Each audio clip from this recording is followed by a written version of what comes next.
This Torah class is brought to you by TorahAnytime.com. So now, welcome everybody, welcome all our Torah Anytime viewers. Tonight, we are learning for the schut of Baruch ben Yoel Tova, for bracha of Parnasa and Shalom Beit. The topic that we are dealing with today is going to be a sort of a dual topic, but it's really one. We're going to speak about the Holocaust, as this comes out very often when people argue against God, against religion. Unfortunately, it's a very common topic. Unfortunately for the topic, and unfortunately that it comes up so often, is how could there be a God if God allowed the Holocaust? So you can look at it in two ways. Number one, there's no God, because no God would allow the Holocaust. Number two, if there is a God and he did allow the Holocaust, then I want nothing to do with him. Both of them are a little bit of an idiotic response to things, and B'ezrat Hashem will try to explain that today. Now, this is, on the other topic we'll speak about is the story of Purim, and how it's actually, Purim was a topic, a story really, that was an averted Holocaust. And the Holocaust was an actual Holocaust. So we'll see the differences of relations and things of such. This is a very, very sensitive topic. The Holocaust is a very sensitive topic, and it has to be dealt that way. And I hope I don't plan on offending anybody. The purpose of this is really to get an understanding from an intellectual perspective as much as we possibly can. Now, for me to start saying this is why the Holocaust happened, I don't know. Nobody knows. Only God knows. But we'll try to understand from the ways of the Torah of what possible can you say maybe these are possible reasons for it happening.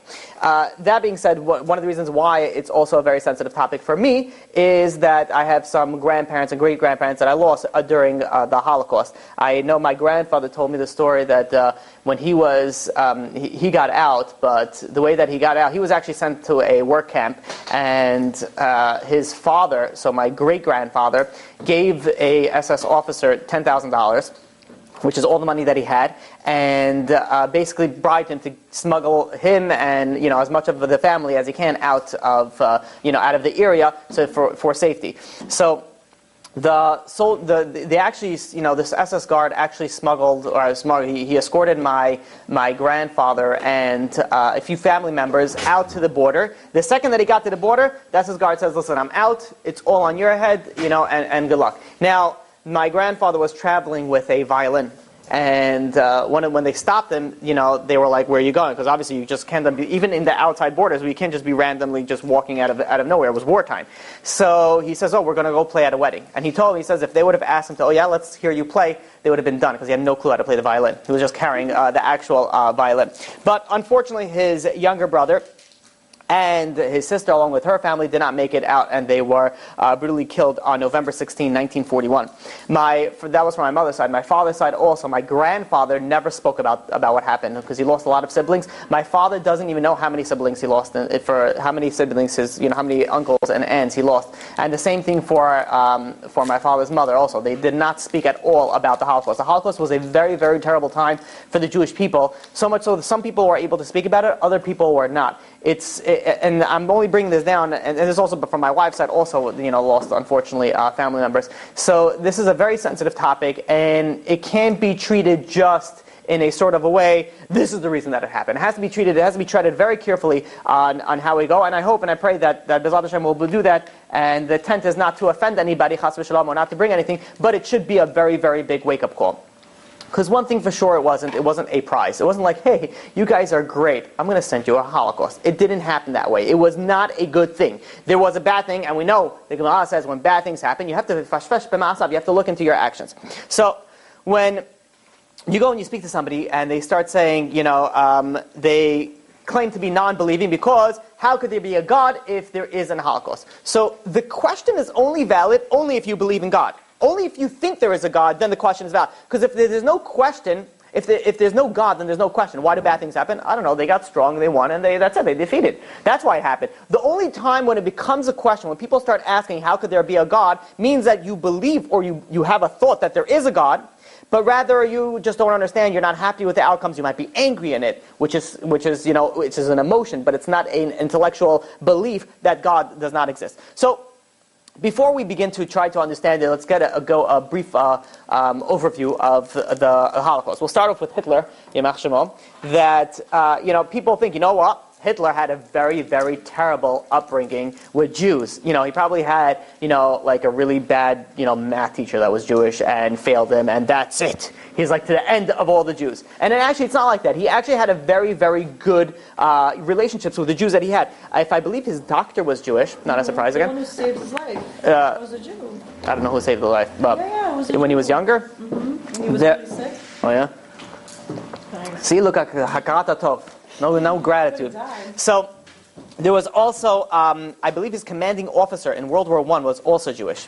And he had important figures in his life that were Jewish, and he had only good Jewish interactions. So what was his deep-seated hatred towards Judaism, towards Jews? And one of the responses that you have to give is that it wasn't by a cause of something, because how bad of a hatred do you have to try to annihilate everybody from that religion? Like, that has got to be some serious seated hatred. That's boiling beyond anything that's comprehensible, that one guy cut you off, and I don't care how bad of a driver you are and how long you lived in Brooklyn, it's still very difficult to come and be like, I'm going to kill out the whole family. I mean, the whole nation, anybody, the whole up to a certain point, it's like there's something else going on over here. And that is where Amalek comes in. Amalek has this deep-seated hatred towards Jews for what apparent reason? For no apparent reason. They started fighting against the Jews after the Jews left Egypt in the desert. For what reason? For what particular reason? The Jews weren't even a threat to them.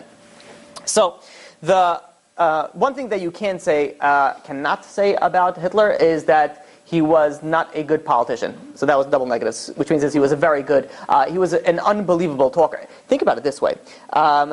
He is, black hair, brown eyes, and he's convincing a bunch of blue-eyed, blonde-hair people that everybody needs to look like them. And that's the Aryan race, and everybody else is bad. So there's a guy preaching something that he is not, and he's able to convince other people. He has got to be a good talker. And he ended up, basically bullying his way through Europe and taking over much of Europe. And, for a big part of it, United States and most of Europe did not do anything about it. They sort of, stayed back and watched. To understand now where and how the Jews in the spiritual level ended up in the Holocaust, we have to back it up a little bit to the Enlightenment period. The Enlightenment period was between 1650 to 1850. This was a complete change in the way that the world viewed things. Originally, it was this basically the Enlightenment period turned the world into more of a secular viewpoint. So at one point it was very good because it brought the scientific revolution, it brought industrialization, it brought democracy, but at the same point in time it really turned away from religion. This turned away from religion, and very, very odd and interesting, the less that the religious Western world became, I'm talking about the Christianity, whatever it was, the less religious they became, the better off it was for the Jews. They sort of didn't care. They didn't care about their God. They didn't care about your God. They didn't care about anything. They cared about, having a good time, doing what they wanted to do. So there was no fanatics that were trying to kill the Jews because of being Jews. Well, there was always, but not to the extent that it was before. And then came Napoleon. Napoleon was very fascinated with the Jews. He actually liberated a lot of Jews from the ghettos. At one point in time, the Jews had to only live in ghettos, and it's not ghettos like we know ghettos now, like I'm from the ghetto. It's the Jews were if you go let's say to Italy, Florence, Rome, Venice, Jews lived in a certain area. It was called the ghetto. That was that was their location that they had to live. They couldn't live anywhere outside of it. Napoleon he didn't understand why they can't become like others. And in fact, he moved what he thought was a good thing for the Jews was let them become like others, and then there will be an end of the hatred. So he advocated that, for example, 1/3 of all Jews should intermarry, should assimilate. By the way, if anybody wants to learn more information on this, Rabbi Ken Spiro has a good summary of I think it's almost all Jewish history, if I'm not mistaken, on Aish website, which is where I got some of this information. So I would recommend that. So as if he was helping the Napoleon, the Jews, come on, go assimilate, and this is going to help you become better. So over time, the Jews were granted citizenship throughout Europe. The last two countries, surprisingly, was Switzerland, which was in the year 1874, when the Jews were granted citizenship, and in Spain, which was 1918. Insane, only in 1918, that's when the Jews were granted citizenship. In theory, the Jews had more rights, or you could say even equal rights, but in practice it was very different. The only way that a Jew could be practicing in whatever that is that he wants to in the secular world, is he has to not be so Jewy. Down out the Judaism, and then you could go in. So because of this, there was a lot of conversions, unfortunately, that were happening. There was an example is Benjamin Disraeli, he served as a Prime Minister of England, but he was only able to serve as the Prime Minister of England only after he converted to the Church of England. So he was able to reach up to a certain point, but further than that, you needed either to convert, assimilate, or basically throw off any idea of Judaism. And this started happening very, very rapidly. And you see something very interesting also throughout history. When the Jews were oppressed, we sort of held on to their religion. The second that we got some freedom and we were able to do what we wanted, we sort of got lost in the world. In France, Italy, and Germany, the majority of the Jews assimilated, which means we don't even know what our numbers would be like by now. When you're talking about 200 or 300 years ago of Jews assimilating. At this time, also a terrible thing started forming. It was called the Reform movement. The Reform movement was a way to sort of make Judaism more secular and more Christian. The leaders of the Reform movement, they decided that they're going to go and get rid of certain things like circumcisions, covering of the heads during praying, tzitzit, talit, shofar, Hebrew language, everything's got to go. And even the land of Israel, they would not even do anything in Hebrew. They would pray only in German. One of their Holdheim, he quoted like this: "We know of no fatherland except that which we belong by birth or by citizenship." And this was Germany. Bless you. This was in Germany. Germany, they said, this is the best. This is the highest level that we go. Forget about Israel. We got Germany right now. By the middle of the 19th century, the Reform sort of took away Shabbat and moved it to Sunday to become more like Christian. They also inserted a choir and a organ, so it'll be also more Christianized. And they started singing German songs as well in the prayer over there. What's also very interesting is the Reform, they're known as temples. If somebody asks you where's the nearest temple, either he doesn't know anything about Judaism or he's Reformed. Because Jews don't go out going to temple today. Reformed specifically call their synagogues their temples. Why do they call them temple? Because they're not waiting for the temple to be rebuilt. They're saying, no, this is the temple. We don't need anything. What we have in Germany right now, this is the temple. We don't need the Yerushalayim. We don't need the Beit HaMikdash. We don't need anything else. We're okay right now. The Reform started taking away, they said that the Torah was not given by God. The Torah was a man-made document, which what's interesting, for 3,000 years, no Jew ever, well, I can't say ever, no sect of Jews decided that said that the Torah is not from heaven. There was the Tzedukim, there was other people, like the Karaites, that they went and they said, no, the oral law, that's when they start questioning. The rabbis made it up. That came already a while ago. But to say that the written law did not come from God, was man-made, nobody ever said it. Only comes the Reform 300 years, 250 years ago, and they decide they know better. Then the past 3,000 years, we got it all wrong for 3,000 years, and they got it. So we had over here a sort of a pre-Enlightenment period and a post-Enlightenment period. So in the pre-Enlightenment period, we were hated because we were so different. You're not intermarrying, you're not doing business with us, you're staying by your own thing, so we were hated. After the Enlightenment, we started becoming like the non-Jews, and then we were hated. Now you're becoming too much like the non-Jews. Why are you joining us so much? And this is where Hitler comes in, and he produces something called the Nuremberg Laws, which stated laws as follows: marriages between Jews and German are forbidden, which means Germans. And a Reich citizen can only be a state member only if he is of German blood. A Jew cannot be citizen of the Reich, sort of backdating everything that was that. A Jew cannot exercise the right to vote. He cannot occupy public office. Jews are forbidden to display the Reich's national flag or show any national colors. So this was the type of laws that were coming out in Germany before even the Holocaust came about. This was what happened pre that. In 1938, actually it was November 9, 1938, this was where the first explosion of anti-Semitism came into actually full force. It was known as Kristallnacht. This was known as the Night of the Broken Glass. What happened there was a lot of glass broken. But 191 synagogues were destroyed, burned, and I think it was like 91 people were killed. There were also, besides that, I think there was like 30,000 Jews that were arrested, and they were fined 1 billion marks, if I'm not mistaken, so it's roughly $400 million for the damages. What? Weren't their businesses also destroyed? Oh yeah, at one point everything, but here is specifically synagogues. Yeah, but 1 billion marks wasn't a lot. There was inflation. That's what I'm saying. Roughly talking about $400 million, if you substitute into now. So obviously the Jews were trying to get out, but no one really wanted to take the Jews in. I think America took in about 200,000. Canada took in about 5,000, and that's it. And I think if I'm not mistaken, they asked Canada, how many Jews can you take in? They said none will be too many. And so we weren't really welcome in many places. And all in all, we had about 800,000 Jews were able to escape, the Holocaust.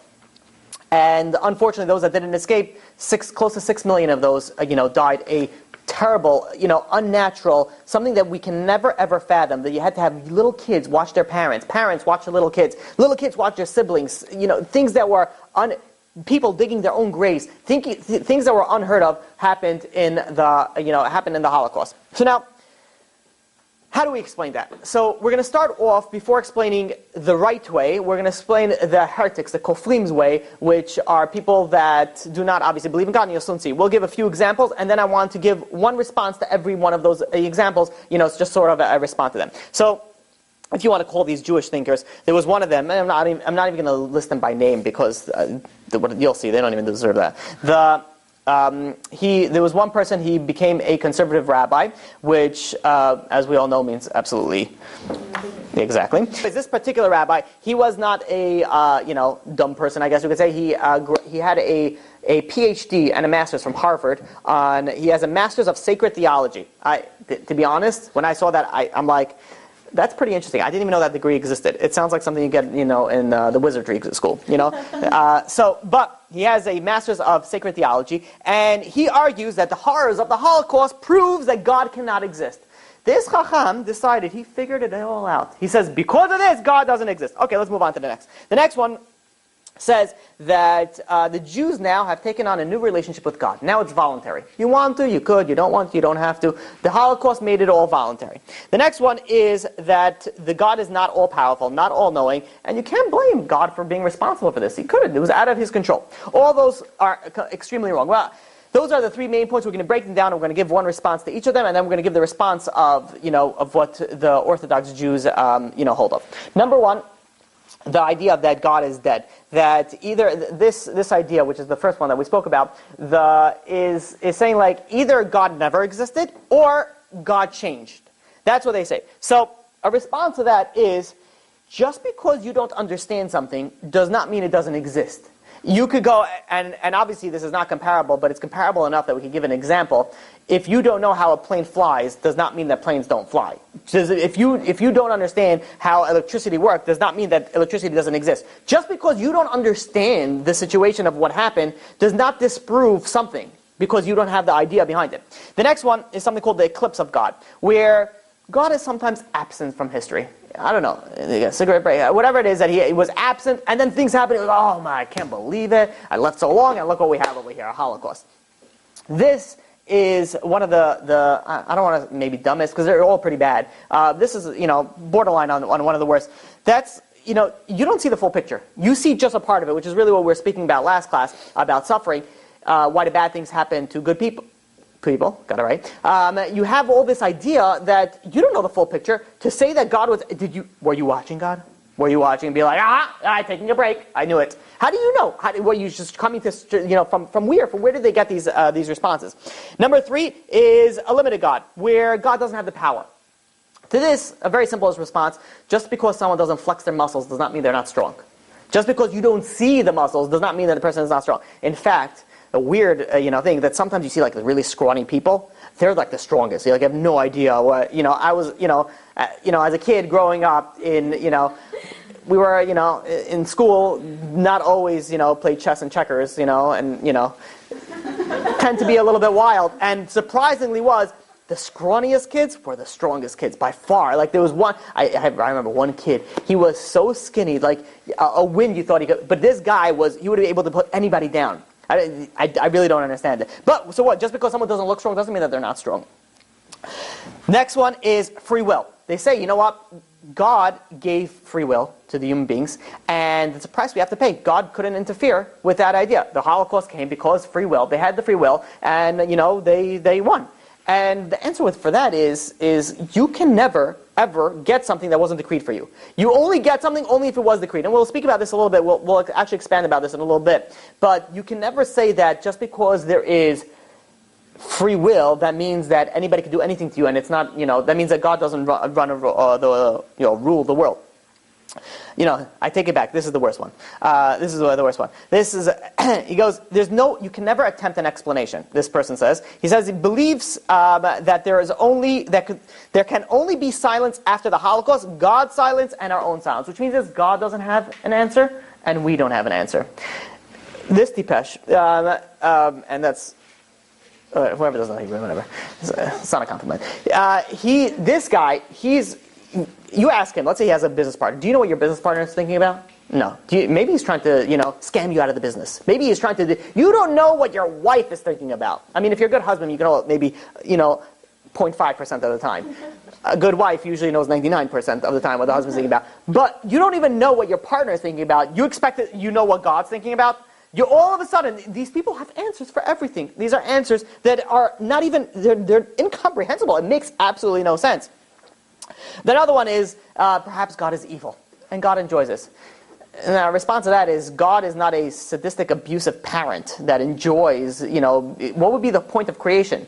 To watch people suffer? I mean, if that's your belief about God, then that's a terrible act. That person, by the way, for sure went through something. If this is their belief that God is evil, that person went through some stuff in their life. And if they come to you and they say, you know why God doesn't exist? Because God is so evil.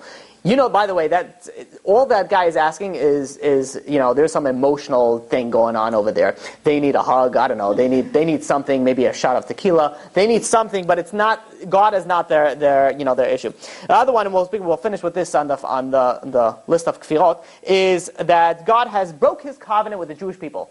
Divorced. That's it. We're done.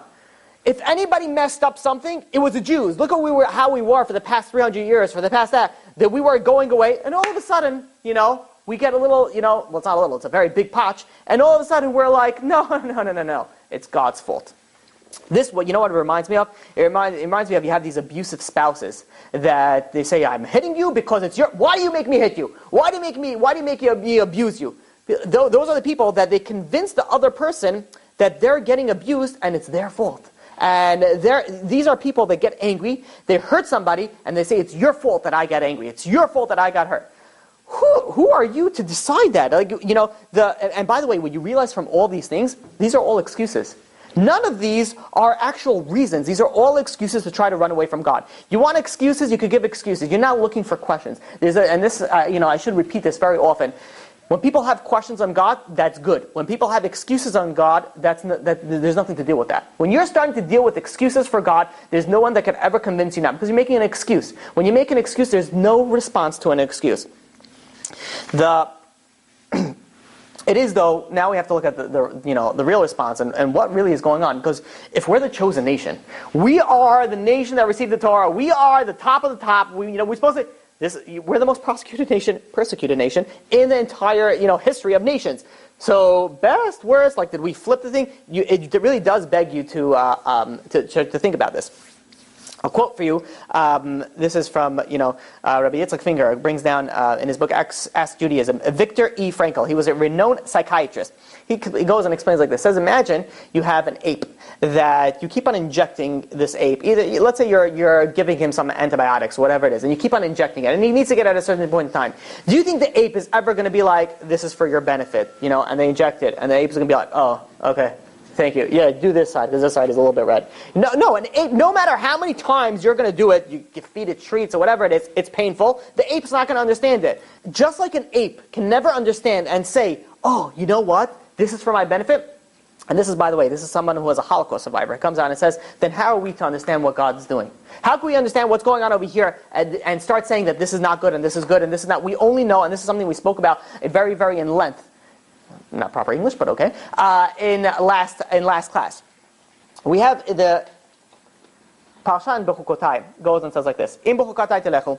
If you follow in my the Parsha goes on and speaks. If you follow my laws, then good things are going to happen. You're going to have peace, security, power. If you don't, then you'll have war, helplessness, pain, a lot of healthy and good things. The idea behind this is as follows. When we act like we're supposed to act, then we raise above the laws of nature. When we start acting like everybody else, and by the way, when I say we act like everybody else, acting like the non-Jews, for example, the non-Jews are allowed to act the way that, assuming they're the good, righteous non-Jews, they're allowed to act that way. We are not. We have 613 commandments. They have 7 commandments. We have to act a certain way. They could act a certain way. We cannot act like them. They, in most aspects, they can't act like us, but they could, if they do wish to convert. When we start acting like them, then we no longer have the power of being above nature. Now we're just like everybody else. And I get this all the time. I get this question, and I really don't like to answer this question on camera, but I need to do it once, so I'll do it right now. Because the question comes off often is, do the Jews and non-Jews have a same place in heaven? And the answer is, very obviously and non-racist at all, no, they don't. And let me explain that. The idea behind this is like this. Look, think of it this way. You have an employee, you have a manager, you have a supervisor, or however it goes before, then you have a director, then you have a vice president, then you have the president. If the manager messes up, it's bad, but it's not as bad as the director messing up. And that's not as bad as if the vice president messes up. The higher you are, the more you mess up, the greater it is. Now, at the same point in time, the compensation is not the same. The manager has more responsibility than the employee. The senior vice president has more than the manager. The director, and so on and so forth. Everybody has the more responsibility. You get paid more for it. The Jews have 613 commands that they need to do. We have a lot more stuff that we need to do. Now, we get paid for those stuff as well. The non-Jews have, 7, and they get it. Not to say that there are some non-Jews that they're righteous non-Jews, and there's some unfortunately Jews that they're wicked Jews. To say who is going to be higher in that's I cannot say that. But to understand this topic, concept a little bit further, you have, I want to say one of Obama's kids, but I don't know, and I don't really care. They did something. And it was something that all I really don't know how old. I probably should have done more research on this, but just bear with me. I don't know what they did. To be honest, I don't know if that was it. All I know is, so let's say they were in college and they smoked some cannabis, and they went and everybody in college, apparently, of course, if you're not, you're not supposed to be doing it, but they do and they smoke it. So why is it that the newspaper blasts it out? You'd be like, oh, look at Obama's kid. Look what they're doing. Be like, I understand, your son is also doing the same thing in the same college, probably same dealer. Why is this one singled out more than the other one? And the answer is the higher, and this is the way that it works in the world. The more that you higher that you are politically, financially, in any power sort of way or fame, you get held in a different degree. Every little thing gets dragged into the light. That's why you have, unfortunately, let's say a Jew gets arrested. If he has a little beard, slap a rabbi to that title. Rabbi gets arrested. Well, what made him a rabbi? Oh, it sells better in the papers. You have all these times that people go, rabbi gets arrested. What rabbi? This guy, this guy is no rabbi. He messed up. Okay, some people mess up. But we say, but when you slap a rabbi, oh, that it sells better. Why? Because you're a rabbi, you expect more. So too Judaism. In Judaism, the Jews are expected to do more. We are expected to be living at a higher standard of life, morally. To take this, a little bit, sideline it a little bit. When the Jews left Egypt and they were in the desert, the people rebelled over there, and they refused to enter the land of Israel. And they cried without any cause. And God says, you're crying for no reason? I'll give you a reason to cry. And the following things that I'm going to tell you all happened on the same day, and that day was the 9th of Av, Tisha B'Av. The first temple was destroyed by Nebuchadnezzar. I don't want to even say how many Jews died. The second temple also was destroyed by Titus, and the second temple, as well as many millions of Jews died. The Bar Kokhba revolt was crushed in the city of Beit by the Roman Emperor Hadrian. Also, all this on the 9th of Av. The temple area and its surrounding were plowed by the Roman general Turnus Rufus. The Pope Urban declared the first crusade in the year 1095. King Edward expelled or compelling the Jews to leave England in 1290. The Jews were expelled from Spain in 1492. World War I broke out in 1914. This is when Germany declared war on Russia. The Arabs began their riots in Jerusalem in 1929, and the mass deportations of Jews to the Warsaw Ghetto began in 1942. All these things happened on the same day on Tisha B'Av. Coincidence? I'd beg to differ.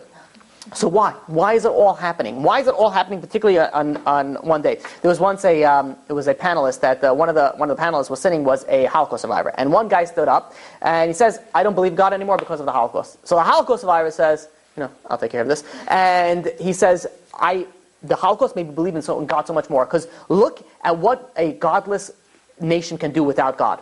That made sense. For example, Hitler was an atheist. He didn't believe in God. He was able to do that. And this, by the way, they say this all the time. You know where we get so many deaths into the world? Because of religious wars. Religious wars cause us so many things. That is such an ignorant statement, because Stalin was religious. Hitler was religious. There are, and we'll bring it down. There are millions and hundreds of millions, if I'm not mistaken, hundreds, or even if close to that were killed and murderly brutally more than any other, religious wars were the atheists. So if anything, you see from here is that look what a non-religious aspect brings. I'm not talking about Judaism, whatever it is, just any religion in itself. And the survivor said, "There's nothing left for me to believe in other than God." So so one understanding on this is when you look at what we were before the Holocaust, and can you say it's a wake-up call? Possibly. Am I saying that this is the reason? Again, I don't know. I don't know if this is the reason. But is it a possible cause? Look how far we fell from Judaism. We had the reform, we had assimilation, we had conversion, we had intermarriage, we had everything bad that was going on. The majority of the Jews were going off. And then something happened. We didn't have a Holocaust for, I don't know, since you want to call it the Second Temple, the destruction of the Second Temple. Granted, we had the 1492, we have the Inquisition, we have things like that. But on a level of this, we never had before. And all of a sudden, we have it now, and then you're divorcing God. As if there is nothing else that could possibly come to it. This is the person that always blames somebody else. Never could take responsibility on themselves. Maybe, and just maybe, there was something that we weren't doing right that we need to fix. And maybe, just maybe, we need to learn from that. Instead of piling more excuses and more excuses and more excuses and saying this and this and that, stop for a second and think, why is this happening? Why does this happen? The Lubavitch Rebbe, he went on a different route. He says that we don't know. We don't know God's way, and we know that every single person that died was known as Kedoshim. We're holy people. That regardless of what they were they died for the sake of being Jewish. Now I want to bring you to the next point, which is hilarious and sad at the same time. This is what people call the Holocaust deniers. I don't know if you people that deny the Holocaust. Oh. So every time I hear it, I'm like, I don't even give it 2 seconds, because it's like people that deny the sun. What am I even gonna deal with it? But being that I'm already speaking about the Holocaust, I figured I'll touch upon it a little bit. So there are people, sophisticated, intelligent people. I don't know how intelligent, but the sophisticated people with degrees that say the Holocaust never happened. But then they say, but there is proof. No, there's no proof. There's no hard. They say there is no hard evidence. Like, I didn't even know. It's like me standing in front of a person and that person saying, "I'm not here." Like, okay. I remember this one time. I was.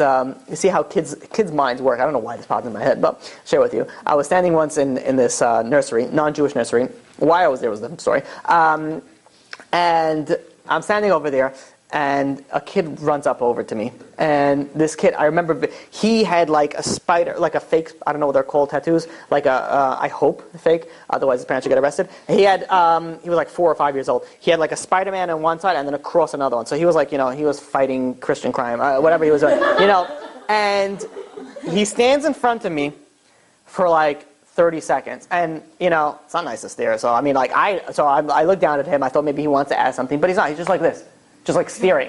And I'm like, okay, kids, are funny and weird, depending if they're yours or not. Funny if they're yours, weird if they're not. And standing for 30 seconds. And then after a while, I stare back down at him. Maybe, is that? And then he looks at me, like serious eye contact.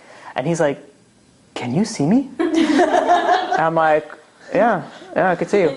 And then he just runs away. So that conversation that I had with him, I find that more logical, than having a conversation with somebody that says, Holocaust didn't happen. There is so much evidence. The Holocaust was one of the most well-documented genocide in the history of the world, of genocides. And to say that it didn't happen, so let's go with, indulge them a little bit. In order for this to be made up, that means there are 3 things that have to happen. Number 1, the victims, the Jewish victims, have to be lying, that it didn't happen. Number 2, the witnesses, the German Nazi witnesses, that testified also have to be lying. And number 3, the accused Nazis that were accused and admitted to the crimes in court also had to be lying. All of them had to be lying for all this not to happen. So somehow, the Jews, in their great infinite wisdom apparently, were able to torture some key Nazis into confessing the crimes that they never convicted, and then plant hundreds of documents, some that were found by accident, that were just happened to be found in a certain area. So we all planted everything, and including somehow convinced the Nazis to testify against their own brothers in the German courts against themselves.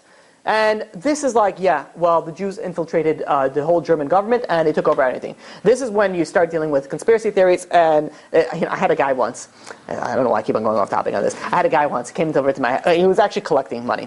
And he was collecting money, it was a cold outside, invited him over to eat some, say dinner. And so he came inside and I was like, this is an able-bodied young man. I don't know if I ever said this story. He's very, very, fit young guy. So I asked him, why don't you go to work?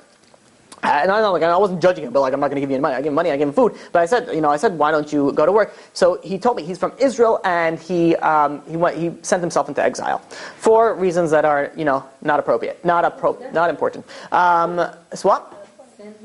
He decided he's going to go in exile. What does that mean? Again, not important. So he comes to America and he says, he works a little bit over here and he collects money and whatever it is that he does. So I was like, okay, fine. We started talking, and something didn't bother me until all of a sudden the conspiracy theories started coming out. I'm like, yeah, that's where it is. Yeah, now I know of the situation, because there's some people that are so involved with conspiracy theories that it's like, dude, come on.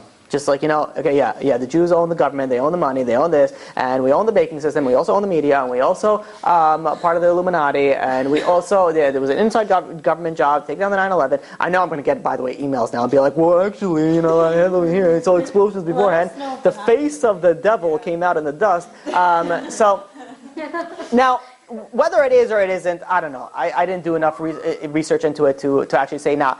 But I don't say all conspiracy theories, but some conspiracy theories make you look a little bit,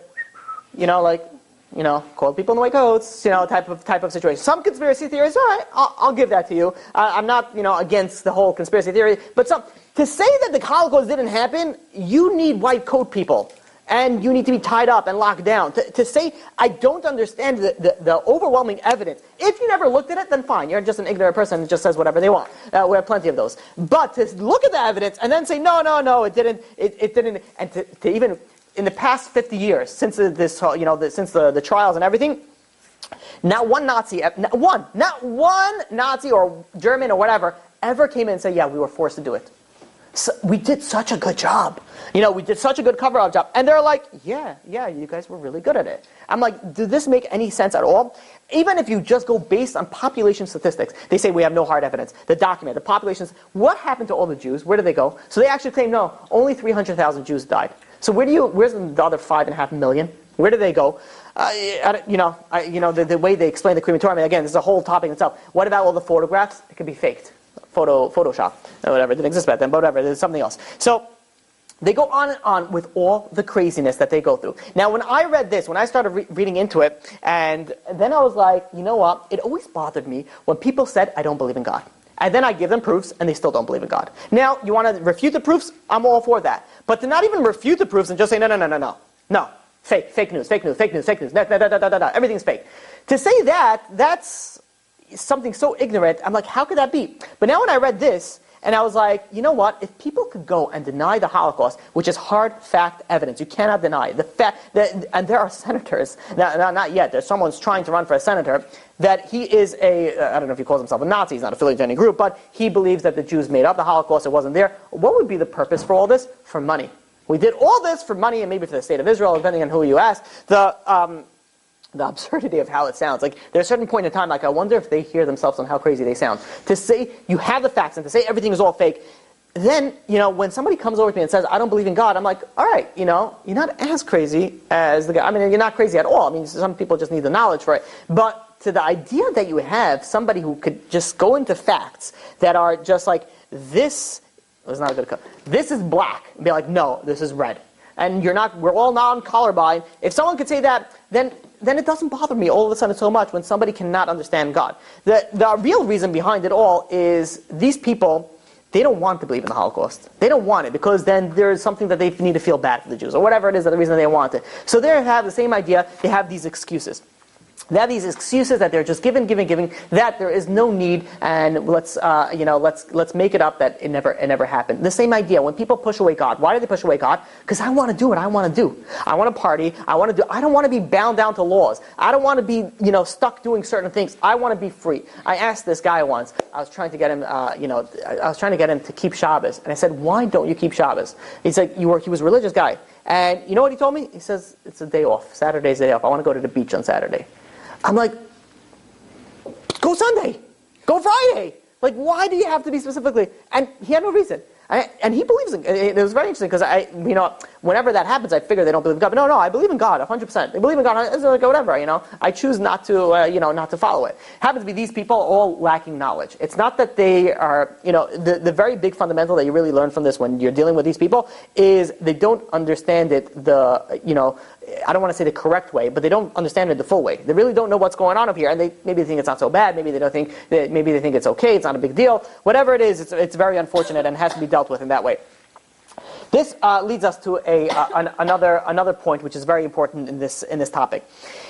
Can you hurt somebody if it wasn't decreed for that person? And the question comes in Genesis chapter 15, verse 13. The question is, can you hurt somebody if it wasn't decreed that this person should get hurt? I don't understand that question. Can the Holocaust have happened if God didn't decree it? Oh, okay. Okay? So, God tells Abraham, and he says, your children are going to be enslaved in a land that they don't know. And we know that later turns out to be Egypt, but then God goes and punishes the Egyptians. Now the question is why did God punish the Egyptians? This was already decreed that the Jews would be enslaved in a land that they weren't, and the Egyptians were just following the script. So Ramban, Nachmanides explains, he says that, true, the Jews were supposed to be enslaved, but nowhere does it say anything about getting tortured, about getting murdered, nothing about it. They added all that, and that's what they're getting punished for. Next question is like this. It says, okay, so the Jews originally, and you have to follow along with this, the Jews were supposed to be enslaved, but then they got murdered. So now the Egyptians got punished on it. But now, did the Jews deserve to get murdered? Did the Jews deserve to get enslaved in such a brutally tortured manner, or not? That was your question. Okay, so I don't know. You pointed at that. Okay, so to answer that, we have to look at the evil eye. To answer that, we look at something we spoke about. What? Evil eye. Yeah. What? Well, listen. Okay. Yeah. When you say evil eye or superstition to Russians, what you said? Yeah. So, the Gemara says that 99% of the people that die from in that particular graveyard died from evil eye. The question is that if so many people die from evil eye, the evil eye has such a power, then why do we pray on Rosh Hashanah for all? We should just pray, save me from evil eye, and then everything else will go away. Just save me from evil eye. So this is the answer that we gave before, but it's good to review it over here. This is the answer from the Chazon Ish. The Chazon Ish says like this. He says that there are three categories of areas we have to look at. Number one is if somebody was decreed on Rosh Hashanah that he should not die, evil eye, no evil eye, doesn't matter, he's not dying that year. He was decreed that he should not die, nothing's happening, he's not dying. There is another way that if the person was decreed to die. Now if it was decreed to die, so now he could die through an evil eye, through a car accident, through whatever it is, but evil eye is an option. So, not so scary, not so bad. Evil eye is not so bad. If it was what happened, depends on how it's going to happen to evil eye or not. But the Chazon Ish continues, and he says there is a third category. I'm sorry, how would you die, how would an evil eye... The evil eye could make you have a car accident. It could make you have that, like that. Okay. It's not like somebody's going to be like, and that's it. So, yeah. So to understand this, the third category is the most important one. That is that you're judged on Rosh Hashanah, sort of an open book. Let's see how this happens. Can this person live out the year and can this person not live? Yeah, you're not written in anything. You're sort of in the ear. Chazon Ish goes and says, there are some people that are not decreed to live or die that year. It's sort of, let's see how it works out. Let's see how it happens, how they behave. So, that, says the Chazon Ish, that a person can die with an evil eye. Could die from that of an evil eye. So we see over here that an evil eye has a very, very strong power. But then the question is we have to go back to the same question, how could that be fear? If that person didn't deserve it, then how could he get an evil eye and how could he die? Just because somebody else put an evil eye in it?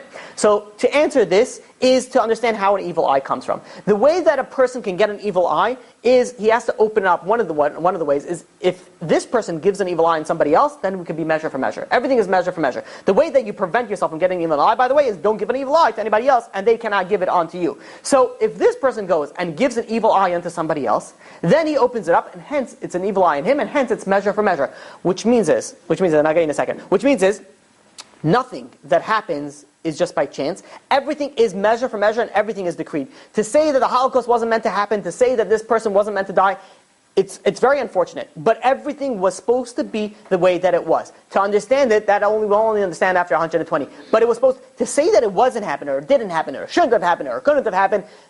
That's irrelevant, and it doesn't answer anything. To say, what are you going to do after the Holocaust? When the BR arms are going to come strong. Never again, never again. That's the thing that never again. Start keeping Shabbat. That will maybe make it never again. Start keeping kosher. Stop doing the things that you're supposed to be doing, and then maybe we can say, never again. Can you? Yeah, Okay. How would you put an evil eye on someone? Like, I don't... An evil eye works, by the way, like this. Okay, so if you do want more information, we have a whole class titled Evil Eye and Superstition, I think it was, in Torah Anytime. I remember you mentioned Yeah, so if not, I'll explain it over here. The way that the evil eye works is that if you go and give an evil eye in somebody else. Now, how do you go and give an evil eye in else? Do you concentrate really hard on that person? No. The way that it works is that this person, let's say, has a beautiful ring. And you are going to say, how come she has that ring and I don't have it? That makes an evil eye. Well, it's jealousy, but in an aspect of why do they have it and not me? I am better than that person. I should have it. They shouldn't have it. So what you're really doing in the upper world is that you're opening up then the angels open up and be like, okay, well, let's see. Do they really deserve that beautiful ring? And they start opening up the books and they start looking at me. Maybe they don't deserve it. Yeah. So evil eye question, I'm saying. Okay. So that everything is measure for measure, which means is no one can hurt you if it wasn't decreed. And how was it decreed? You must have done something that make it to have it decreed that way. This brings it down this story of a farmer. This farmer goes and he has a horse, one horse, and the horse runs away. And his farmer, I think I read this on Simple to Remember, I think .com if I'm not mistaken. And the farmer comes back, and the people come to console him because his only horse ran away. And they said, well, I'm so sorry about your horse. It's terrible. And he says, listen, bad, not bad. I don't know. I don't really know the whole story. 2 months go by, or whatever it is, a week later, depending on how much attention span you have. And the horse comes back. The horse made a bunch of friends. He made 20 friends, and 20 horses came back now. So he has 21 horses. So now the farmer's neighbors, they came to start going to him and say, I want to congratulate you on all this amazing thing. You got now 21 horses. That's unbelievable. Wild horses. So he says again, I don't know, good, not good, I don't know.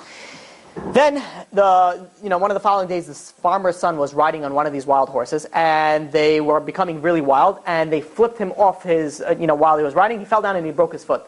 And they came to console and be like, I'm so sorry that this happened, and this horse did that. So he said again, I don't know, bad or good. The farmer says, I really can't tell. The next day, right after he broke his foot, a war broke out, and the army came in to draft as many able-bodied young men as possible. And when they came to the farmer's son, they were like, listen, he's broken foot. So he got already dismissed from army duty. So now the farmer goes out and says, now I know that everything that happened was for the best.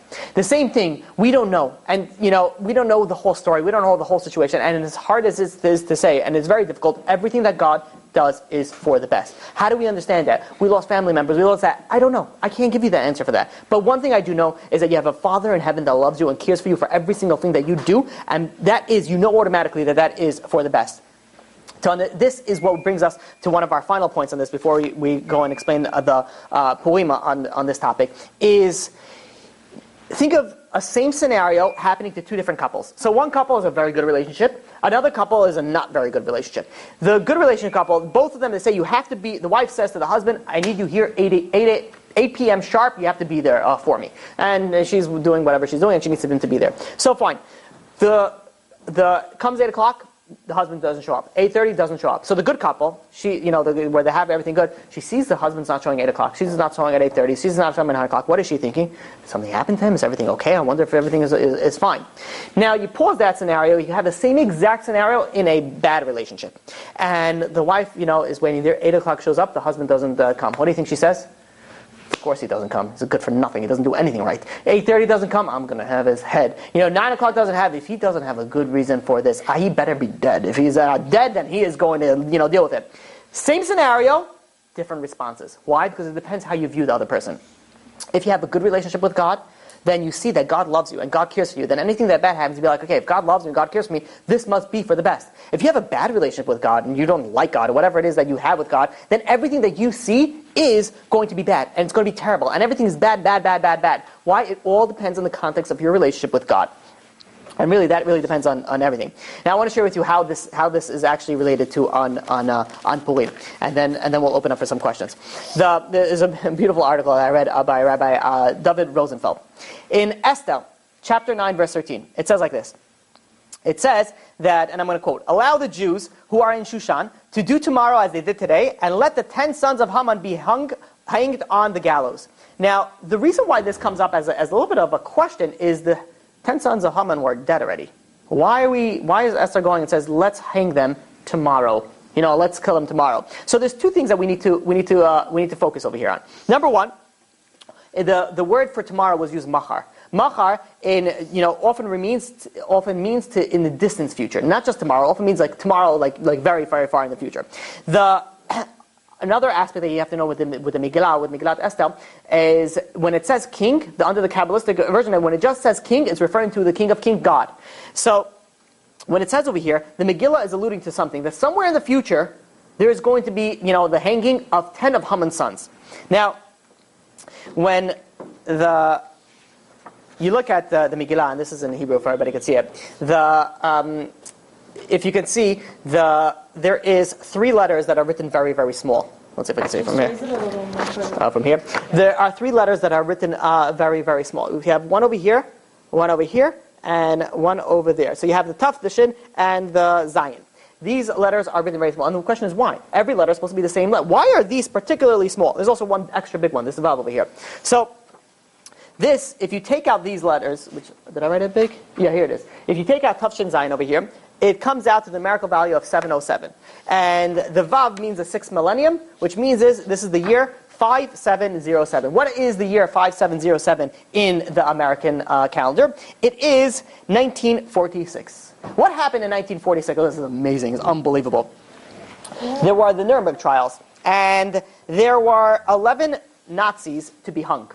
Yeah, which was really unheard of. I don't know why specifically they hung. There were 11 Nazis that were to be hung, and in fact, one of them were not hung. Only 10 of them were hung. Why? Because one of them committed suicide. Let's pause that for a second. Let's look at the story of Esther.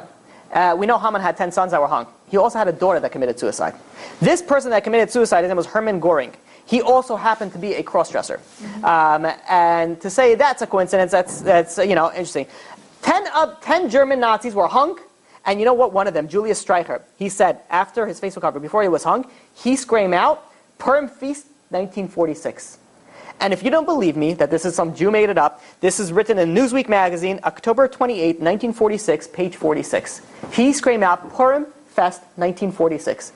What? Why would he do that? Why would he say that? 10 German people who are, arguably, many people say that they're Amalek, they're from, from the same line as Haman. You have over here, got hung, and the same date that is hidden in the Megillah. The little numbers, the little letters that are over here are all alluding to a date, and that date is the exact date, 1946, that this thing happened. To say this is a coincidence is beyond irrational. It's unbelievable. Wait, what's the relation to Purim? Purim. Oh, so then we're going to get to that. We're going to get to what's the relation with Purim. First of all, was an attempted Holocaust. Haman wanted to destroy everybody, kill every single Jew, men, women, and children on one day. It was an attempted Holocaust. It didn't survive, but it was a attempted Holocaust. If you take, this is another cool fact, unbelievable. If you take the first mem in Genesis chapter 4, verse 14, this is where it says Estel, but it's not pronounced Esther. It's Estel in in the Chumash, you take and you go from the first mem, and you skip 12,111 letters, which stands for the exact amount of letters in Megillat Esther. You will spell out Megillat Esther. Megillat Esther was written in equal mathematical skip from Bereshit, chapter 4, verse 14, from the first mem over there that's written in that pasuk. In the same pasuk is where it says Esther also, the name Esther as well.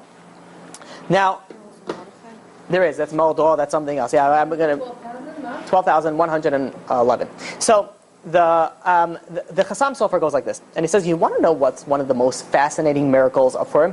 He says the fact that Vashti, was murdered and she got killed, she was a nasty lady. It was only a matter of time when he was going to, do something to her. The fact that Esther became queen, she was very beautiful. She was, fit the role. She became queen. The fact that Haman got hung and got destroyed, he's a messed up man. It was only a matter of time before, he was going to, get, the biggest miracle was that while the Jews were, why the whole Purim story happened? Because the Jews were in the feast of Haman. They were not allowed to be in the feast of Achashverosh. And they went and what the feast was? The feast was celebrating that the Jews are never going to rebuild the temple. There was the Kelim over there. So the Jews are celebrating them not being able to have the temple anymore. And that's when the decree was signed.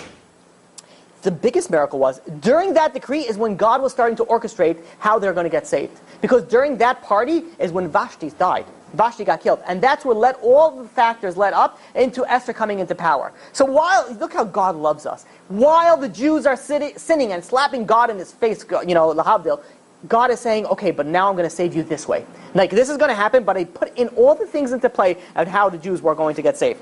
Now, we look at the story of Purim, and this really fits in so perfectly on what we were speaking about this class and the previous class. Does not look like a good story. Look in the beginning. You start off, the Beit HaMikdash was destroyed, going a little back. Then the Jews were exiled, right? That's how they ended up in Persia. Then they were exiled for 70 years. And 70 years didn't come. And the Jews went and they celebrated a party with Achashverosh. Then Vashti was killed and Haman rose to power. Also, all not good signs. And then Haman came out and says, I'm going to destroy all the Jews. Again, not good. And then, to finish everything off, Esther invites Haman to a party. What do the Jews think? Great. She switched sides on us. Now, the first only hope that we had, we lost it. Everything looked like it was going bad. And if you go to Esther, on this idea I spoke about last year, I didn't speak about it here, I spoke about it at a different location, as follows, that Esther had a very, very hard upbringing. She didn't have any parents. She was an orphan. Her father died while her mother was pregnant, and her mother died in childbirth. So she came into the world, without any parents. Now you look at the story over there also, like, come on, look how sad, look how no parents, nothing, it's so terrible. And I'm sure people ask questions, like, what's going on? Like, how could God do that? It's just such an innocent little baby. And, as, the time goes on and she grows up, and she always she always wanted parents. Like any orphan would always love to have parents. But there was one main reason that she wanted to have a parent. And that main reason was she was a righteous woman. And everybody was able to honor their parents. And he says, I can't honor my parents. Says the Alshich, she wanted so much to honor their parents, but she couldn't. She didn't have any parents. Says the Alshich, that's the greatest honor possible to a parent is in exactly the aspect that she was doing. Because we know something very important. That if you really, really want to do something, but you weren't able to beyond your ability, you get rewarded as if you did it. So if you really, really wanted to give charity to this person, but you didn't have any money, you couldn't, whatever it is that you couldn't do it, but you really, really want, you get rewarded as if you did it. It's not, again, people take this off of really, I want to. Eventually I'll become modest. I want to the 10th power. And that doesn't count. I'm talking about where you really want it, really badly, and you just can't, then God counts it as if you did it. So now, whenever you do a mitzvah, there's factors that get to play with it. You go and you give charity. It's okay, now you get a little honor. Say, thank you, Kavod, thank you, thank you so much for helping me. You get a little honor, you get a little good out of it. So the emotions, the intentions, everything that comes out of the mitzvah comes into that factor. That decreases from your reward, especially depending on how you take it. So the greatest way to get a mitzvah, you have two options over here. One is to actually do the mitzvah. Two is to really, really want it, but unfortunately beyond your control, you're not able to do it. Which one is greater? The one that if you really, really, really want to do it, but you can't do it, that's a greater reward. Which means Esther honored her parents to the highest level possible. Because she really, really, really wanted to, but she was just not able to do it. This is how the Alshich explains it. Now, fast forward a little bit to Haman. Haman goes to Achashverosh and says, listen, I want to murder all the Jews. And Achashverosh starts laughing. Says, listen, everybody wants to murder the Jews. We all know, but we can't. They're like cockroaches. It's not possible. You just can't murder all of them. And I don't think he said cockroaches. So he goes and he says, but Haman says, but I am different. I am different. He says, how are you different? He says, because I come from Esav, Amalek. He comes from Aman Hagagi, comes from Amalek, comes from Esav. He says, what does Esav have? Esav has one mitzvah over Yaakov, and that is he honored their parents more and greater than he honored than Yaakov, because Yaakov was out for 22 years running away from Esav, and that's where Esav was able to honor the parents. So Aman says, I have one up on the Jews, and I will be able to do it because I have kibbud av va'em. I had the law of honoring your parents. So now everything looks bad. And now when you fast forward, and all of a sudden it's final round, it's a fight round, and you have Haman and you have Esther on one side. So Haman has his honoring of his parents from that. But then you have over here Esther, who has the highest level of honoring of the parents possible, which means is the only person that could have taken down Haman only was somebody like Esther, because she had such a high level of schut, of merit, of honoring the parents, that she would have been the only one to take down Haman. So what looks like so bad, in essence, was all building up to be the greatest saving of the Jewish nation. The thing that no one was hurt, everybody was saved in this aspect of it. It looks bad. Now you look at it in the beginning. You look at all the bad things that happened. The 70 years, it was a calculation, and that's why the Ahasuerus made a party, because he thought that that's it. There's not going to be the Jews are not going to be surviving anymore. It looks very bad, but in essence, he just miscalculated.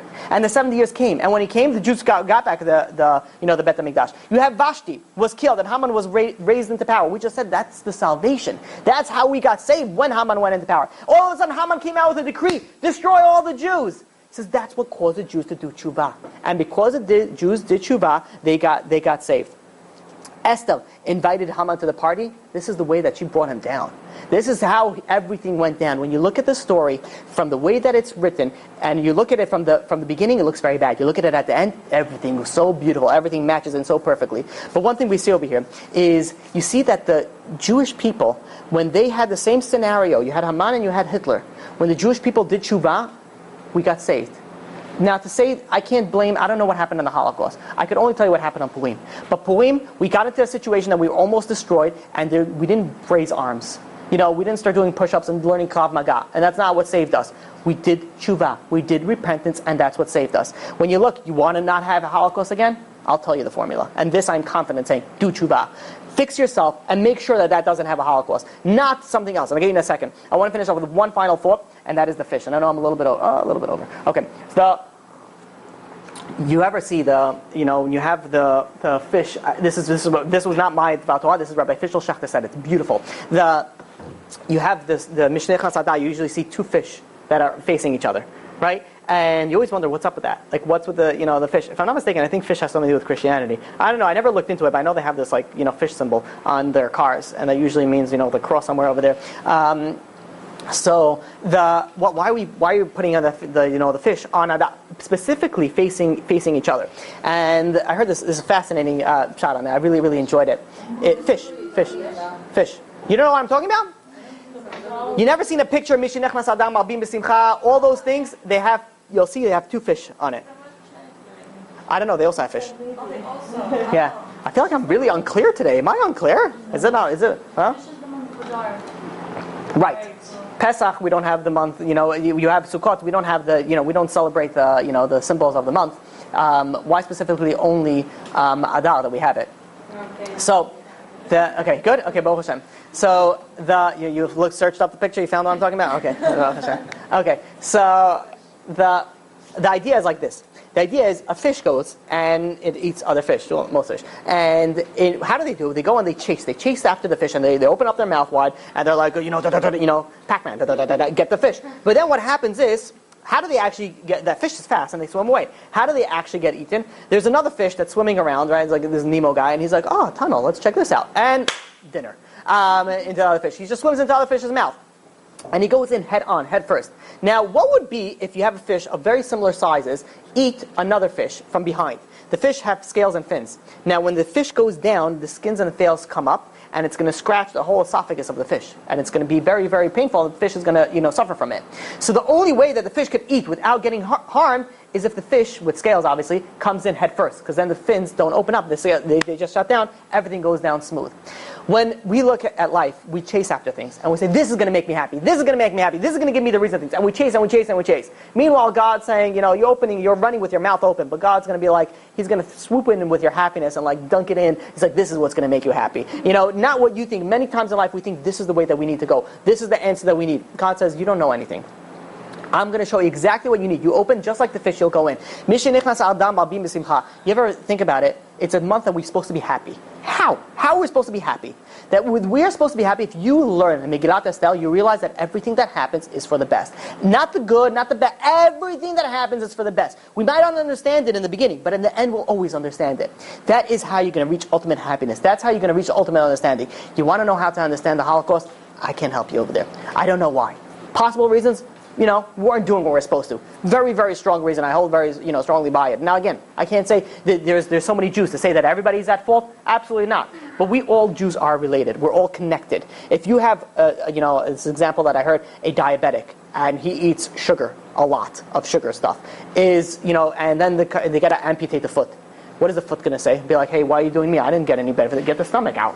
He says, what do I have to do with it? No, it's one body. Of course, everybody's going to be related. We're all one people. If one person sins, it affects me. If I sin, it affects you. If you do a mitzvah, it affects me. We're all connected and we're all related, regardless of how we look at it, and regardless of how you think of yourselves as Russian Jews and Moroccan Jews and Sephardi Jews and Ashkenazi Jews. We are all one nation and we're all interrelated. And if we don't realize that, and if we don't figure that out, and we're going to deal ourselves as separate people, then we're getting nowhere in life.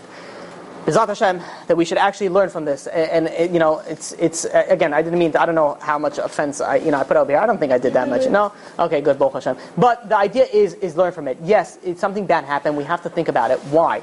And it wasn't because we weren't strong enough. It was because, and if I may say that, a possible reason is because we weren't doing what we were supposed to be doing. All the heretics reasons, they're all nonsense, they're all excuses, they have absolutely no value whatsoever in it. Okay, Hazak Baruch, B'ezrat Hashem, may we actually, learn, may we actually never have to have another Holocaust again, not for us, not for anybody. May we internalize this, and may we actually, internalize also the story of Purim. It's so, you guys have to learn it inside. It's so awesome. You have to, which by the way, we have a series that we did last year here on the hidden story of Purim. I strongly recommend that. Okay, Chazak U'Baruch.